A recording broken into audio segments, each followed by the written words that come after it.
Welcome. My name is Dr. Grizzly. If you're not familiar with me, I'm a queer variety streamer here on Twitch and a licensed psychologist, and you're actually here just in time for our weekly mental health Q&A, where people in chat ask anonymous mental health questions that I show up here up on the screen, and we all talk about it and support each other. It's a really valuable experience, I would say. So we're happy to have you here. I promise. Of course. Anonymous writes, how exactly should I tell my mother that I don't want to be called my dead name? She's trying to get used to the pronouns, but keeps telling me my dead name is gender neutral and tells me I shouldn't change it, although I don't feel comfortable with it. P.S. I did ask another question about a relationship situation, which was underneath the mental health struggles in the workplace, but I wasn't sure if it was skipped. I think I remember answering that one, so hopefully we did. I feel like we answered that, though. Okay. So Anonymous, again, kind of like I said to the last asker, I'm really sorry that there's a lot of parallels here, right? About family and boundaries with the other question. And I'm really sorry that your mother does this. I am glad to hear that she is attempting to use like your pronouns that you prefer and are comfortable with. And obviously, I think for a lot of like parents, especially of trans folks, like there is that weird like transition period of learning to use the correct pronouns and that sort of thing.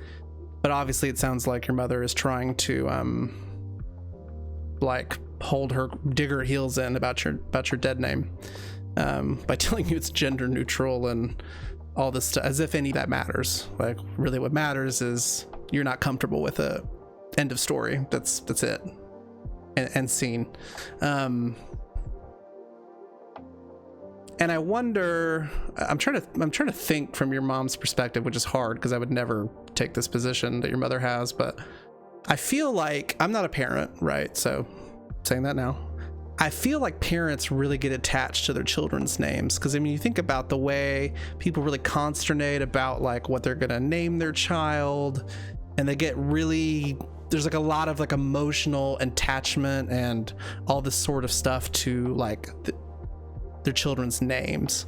And so I guess I'm not shocked that like she would have more of a harder time with the name piece than the pronouns piece. But regardless, like you've made it clear, this is what I want. And so I think very similar to what we've talked about, when it comes to boundaries, but even with your mother, as hard as that might be, it may be about having to get really firm with her about like, this is not appropriate. Like if you care about me, this is what you will call me, because this is what I want to be called. And if you can't make that adjustment,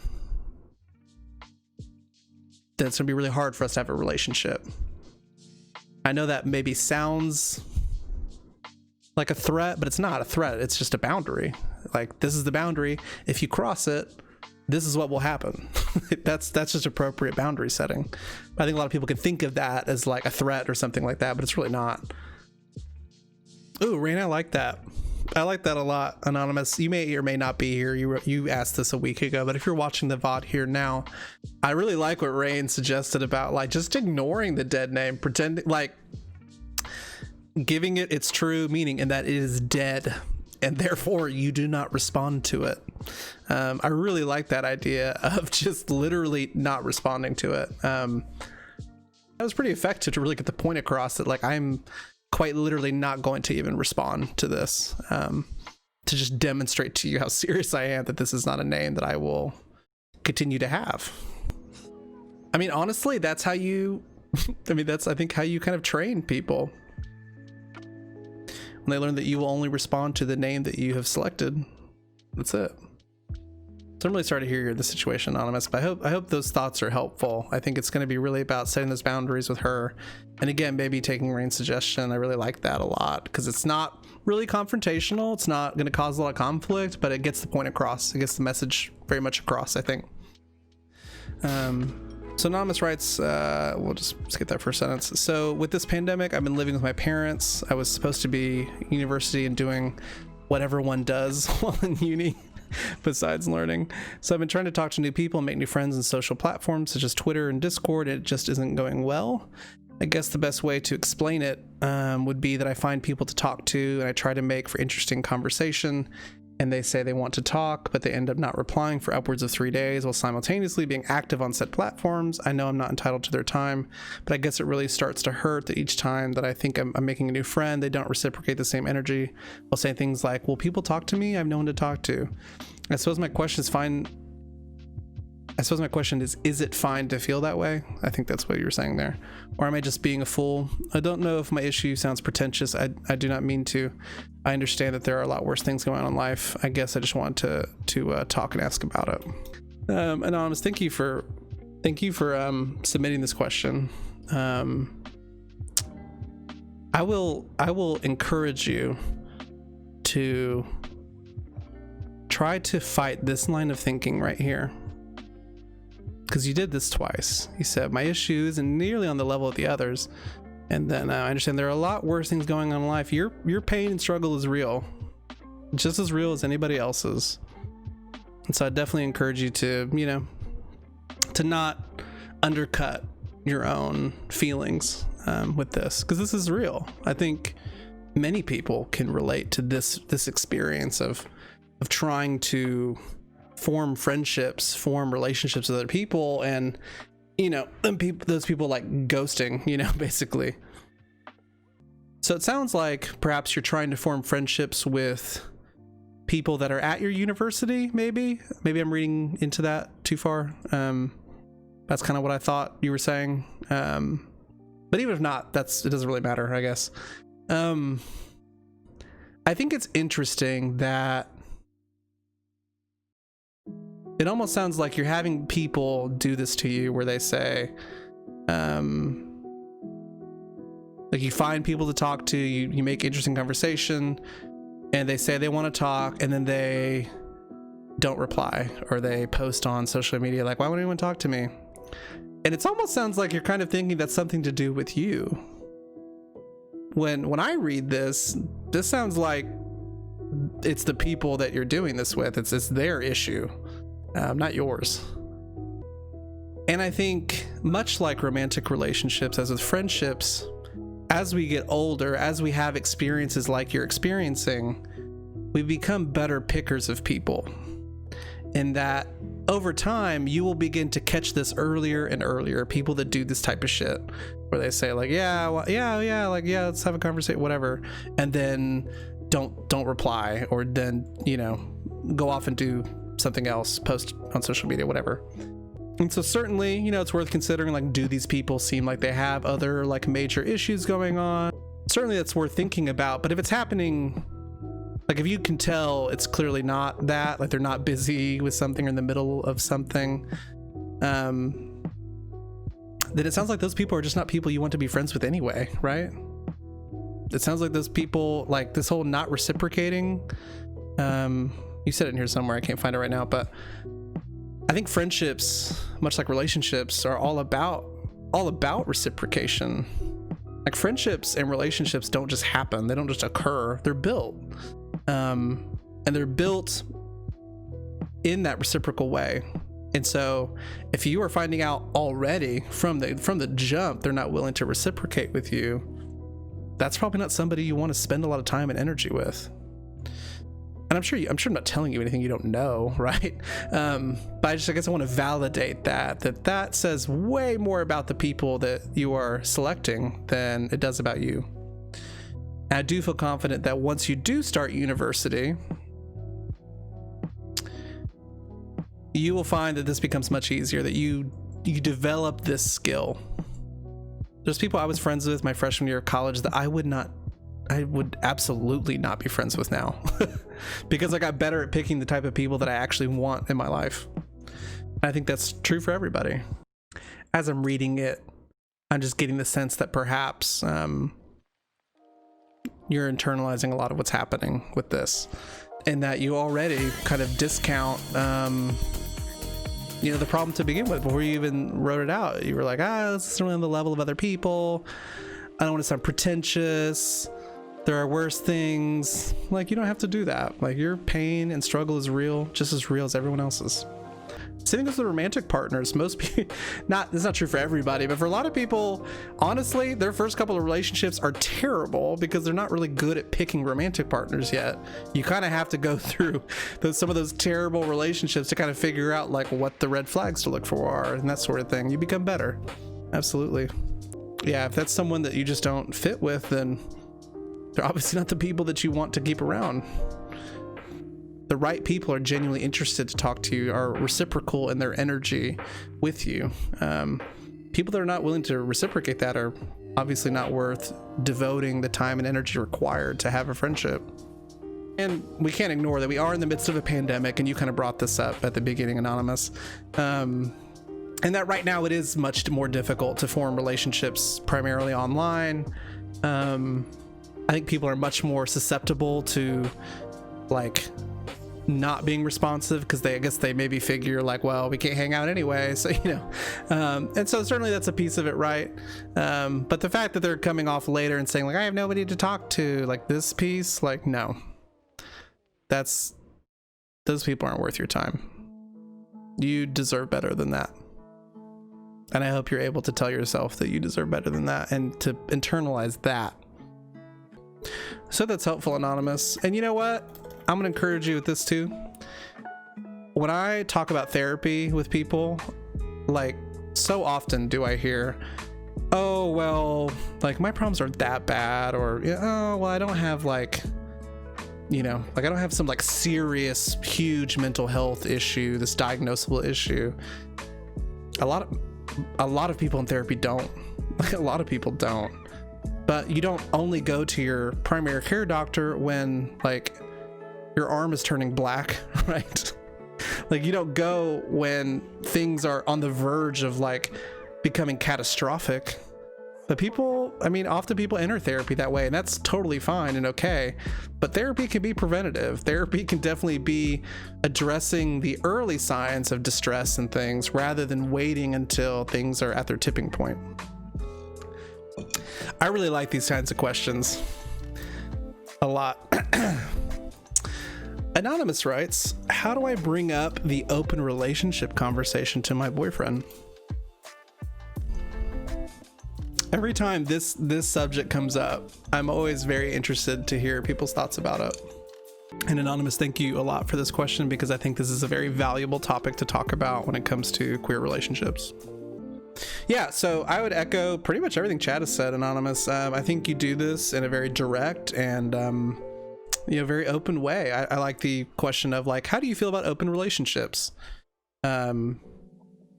My guess is, if I had to guess, maybe what you're worried about, Anonymous, is you worry, obviously about your partner's reaction, that they may react negatively to this, or think that you, that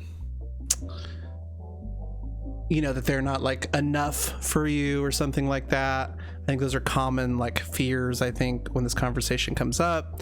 So I would advise you to be sort of ready for that reaction, to maybe process that and talk to your partner about that, about where your desire for an open relationship maybe comes from.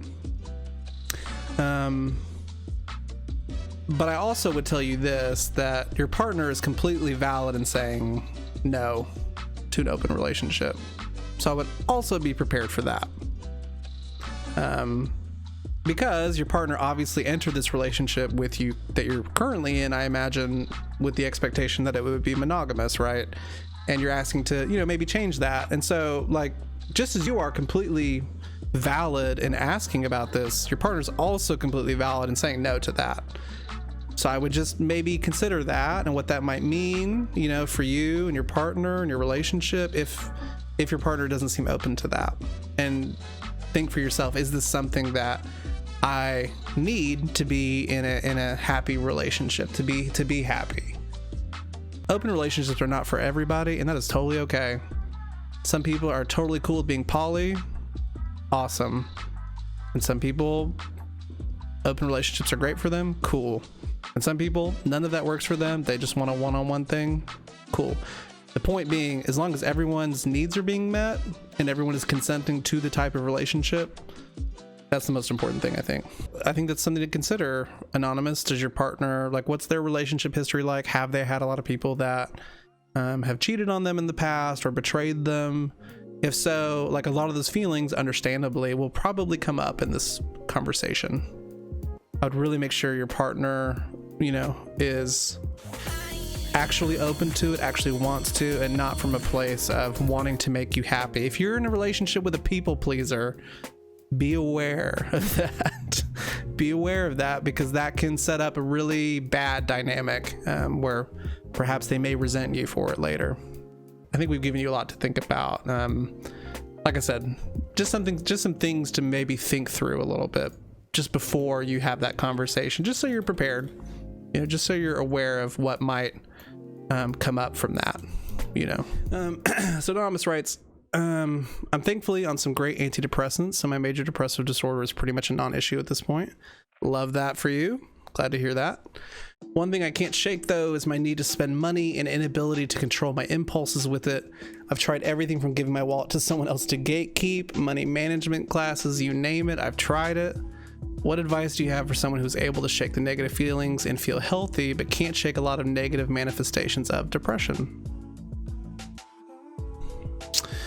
Well, Anonymous, I'm super happy to hear that your antidepressants are working well for you, and that's been good. Love that. And so one thing you said you can't shake. So what I'm hearing from this is this has been an issue in the past. Like this was an issue when you were more depressed, is what I'm kind of taking from this. You've tried a few things, it sounds like. This is I was going to suggest this till I read this in your question. And this, so you kind of hit two things that was already kind of popped in my head when I first started reading this. So what I was going to ask you, Anonymous, is what function do you think this behavior has? And when I say this behavior, I mean this right here. Because often we do things, we behave in ways, and we don't really think about like why we do the things that we do. There's a reason you do this, right? And you probably know what that is. Or maybe you need to like introspect a little bit and journal about it. I'm a big proponent of journaling. But this behavior has a function, right? Or else you wouldn't do it. And a function beyond getting the thing that you bought, right? Like perhaps it's instant gratification. Perhaps spending money gives you like a dopamine hit, much like gambling. It's a dopamine hit, right? It feels good, like you get something new. I think a lot of people that have some difficulty with money and buying things report that it feels good, right? It feels good to buy something new, something shiny, the excitement of it getting there. I mean, if you're on the internet at all, especially now, it's like you're hit with like an ad about something, like you can't avoid it. I don't care what kind of ad blocker you have, that shit will hit. Like Wish will tell you that you need some ridiculous ass item that you have never even seen before or dreamt could exist, and you can't avoid it. Hell, your phone, I mean, like everyone's had this experience, right, where you're talking about like toasters or some shit, and suddenly you're getting all these ads for toasters. You know what I mean? Like it's like you can't, it's hard to avoid it. So I think that struggle is very real. So it makes sense, right? Like in the context of your depression, it made sense to have a behavior that improved your mood, that made you feel a little bit better. And so now we've kind of done away with the depression to some degree, but we still have this behavior because it still makes you feel good, right? That's kind of the whole point. What, Anonymous, do you think you could replace this behavior with? Are there other things that don't involve spending money that could improve your mood, give you that dopamine hit, make you feel a little bit better? Yeah, it made sense in this context to spend money to feel better because you were depressed, but regardless, like you did a behavior, it felt good, so you repeated it, right? That's just human. And some people get a little more stuck in that loop than others, and so I'm wondering, can we replace this behavior with something? So maybe make a list, and I was thinking about like what are some things I could do that maybe would provide me the same, at least some form of mood improvement or feel good. I would come up with a few. We're not doing a one-to-one type thing where we just have one behavior. Let's think of like a few different things maybe you could try to improve your mood, to cope. I'm glad that you've done this type of stuff. I do think that there's probably some things you learned in money management classes that could be helpful. I do think budgeting is helpful. I do think there are ways you can sort of shore up money to make sure the needs are being met. Allocate, kind of like what Keegan was saying, like allocating a certain amount of money to do that kind of spending with more impulsively. Something else that I've done, you're not the first person that I've talked to about this. I had a patient that struggled with a similar thing, and something that really helped that person, and it might help you, it might not, it might help you, is what they did was anytime they wanted to buy something, they committed to themselves that they would wait 5 days before they purchased it. 5 days. That's a long time, right? That's a week, or a work week. But often what this person found was if they waited, if they could sit through that initial urge, it became a lot easier to resist. And that's true for a lot of behaviors like this. Like if you think about like smoking cessation, quitting smoking, it's really hard to resist the initial urge. And if you can make it through that, it's a lot easier to get through the kind of ripple effects of that. And so maybe that's a strategy you haven't tried yet, is once you see something you want to buy, write it down, make a note, and give yourself a certain amount of days to try and sit with that and see if you still want it at the end of that. And if you do, hey, you know, I'm not going to say go for it, but you know, like you've given it more thought at least, right? You're more confident in that. But that's maybe just something to think about. Yeah, of course. Okay. So Anonymous asks, I have a new therapist, and my previous one and myself were super close. My new one I'm having a hard time connecting to, and it feels it's because I don't know much / anything about him.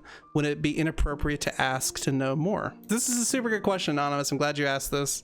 I think a lot of people that are new to therapy, even I think some people like seasoned, you know, therapy goers, wonder about this.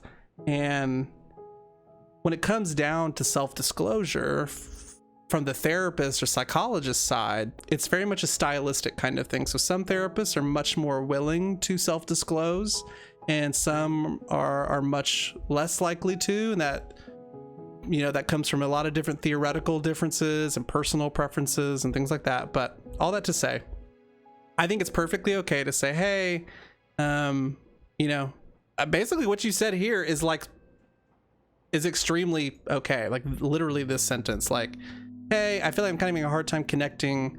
It would be helpful to know a little bit more about you. That's a super typical, very common thing to say in therapy. I've had several clients say that to me. So yeah, very valid saying that. I will say your therapist, depending on what question you ask, might not answer. I have been asked many questions by clients that I have said, I can't answer that, or I won't answer that, because there is a certain level of boundary that has to be maintained. But certainly I've had clients ask me about like my hobbies or I don't know, interests I have, maybe like where I'm from, you know, stuff like that I do think can help build the therapeutic alliance. Because as we know, as I say it all the time, the number one indicator of how effective therapy will be is the quality of the client and therapist relationship. We found that in research over and over and over again. And so it's paramount. It's kind of a weird dynamic. You're asking a client to be vulnerable about things that they have perhaps never talked to another person about. And they know literally nothing about you other than like your name. So it's okay, you know, I think as a client to ask for that a little bit. Obviously there'll be some negotiation. Your therapist is not going to tell you everything about themselves, but you know, I think this is a perfectly reasonable thing to ask. So very good question though, Anonymous. Thank you for asking it. It's just super important. Okay, Anonymous writes, as a non-binary LGBT person who's a mental illness and is from the South, what are some, oh God, relatable. What are some red flags I should have when coming out to my psychologist? Super good question. And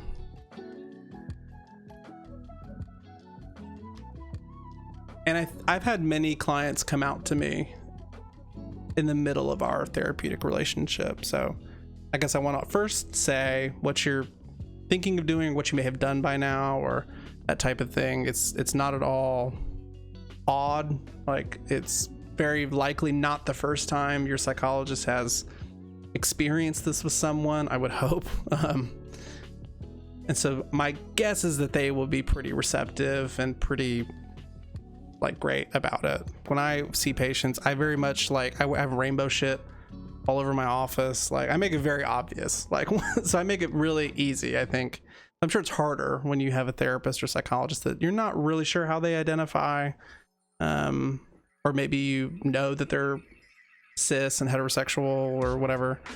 If your psychologist is anything but warm and receptive to you coming out, then I would say that's a humongous red flag. Like, if you receive any sort of response that doesn't feel authentically supportive, then I don't think that's someone to stick with. Frankly, I feel pretty strongly about it. Other psychologists might answer that differently, but that's how I feel. But I'm gay, so maybe I'm biased. And I would say listen to your gut. And I think this goes with any interaction you have with any healthcare provider. Your gut is a very good barometer of something off, something amiss. And so if you feel that, if your gut is telling you something seems off after you reveal this information, I would listen to that. I really would. My guess is your psychologist is going to want to process you coming out to them for the rest of that session. That's how I usually handle it anyway. But I think it's worthwhile for sure. And I get it. I live in the South too. I completely get it. 1,000%. But I think the amount of mental health professionals that have issues with LGBT people, I think those people are, one, not maintaining their licenses because they can't. And two, I think those people are just dying out or whatever. So I think you're seeing a lot less of that, even in the South. So that's helpful, Anonymous. If something happens and you have a question about a response your psychologist has, and you want my thoughts on it, feel free to write. I'm happy to help with that. Any advice, Anonymous writes, any advice for helping friends who refuse therapy? Have a couple of friends who have extreme mental health issues that keep saying they won't do therapy either because of lack of money or because they're convinced it won't help. Good question, Anonymous. We've tackled this one a little bit before, a long time ago.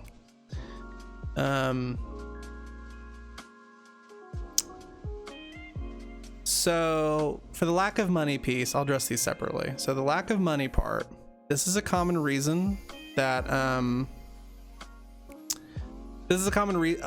reason that a lot of people don't seek out therapy, because it either is expensive, and therapy is not cheap in a lot of places, depending on what health insurance you have and things like that. And sometimes people perceive it to be more expensive than it actually is. The good thing is there's actually a lot of resources when it comes to finding therapists who are not expensive. So I'm going to answer this as if you're living in the United States, because you didn't say anything otherwise. So let me know, DM or whatever, if you're not, so my answer would change. You live in the United States, you likely have a county health department, where you live. That health department staffs mental health professionals, or at least has a very long referral list of mental health professionals that contract with them. And those mental health professionals specifically operate on sliding scale fees. So that means either they are free, or it slides depending on how much income your friend makes. I would Google like pro bono therapy. Part of my ethical code that I and every other psychologist ascribes to, and therapist to, sort of mandates that we engage in pro bono work, pro bono psychological related work. So a lot of therapists take on one or two pro bono cases, kind of like lawyers do sometimes. Like, they take on one or two pro bono cases. And so it's certainly okay to reach out to therapists and ask if they're willing to take on a pro bono case. That's very, very common. This other thing is different. This is a very different issue. This is a more difficult one because this usually comes from a few different places. Either A, they tried therapy and maybe didn't stick with it very long and didn't help. Maybe they didn't have a very good therapist or psychologist and it didn't help, or something happened and it didn't help for whatever reason. And so they're convinced that like, well, it will never help because I tried it once and it sucked and I hated it, etc. Okay, yeah. So either they had a bad experience. Some people, it's because they had a friend talk about a bad experience and they're sort of like adopt that feeling that, oh, it's not going to help. But the thing about it is, Anonymous, as much as I hate to say this, you can't really convince them that it will. It's not really your role. You won't probably be able to. Unfortunately, a lot of people have to figure this out kind of the hard way, to when things get so dire that they kind of have nowhere else to turn to. And I hate saying that, but it's kind of the reality, unfortunately. People just have to kind of come around to that themselves. I think it's perfectly okay to ask questions about like, you know, like, well, what will it hurt? Do you think it will make things worse? Because I mean, honestly, like, think what you want about therapy. It is effective scientifically, but you know, not everyone believes in science. So anyway, but it's not going to make things worse. I can promise you that. And so, you know, maybe that's a way to approach it.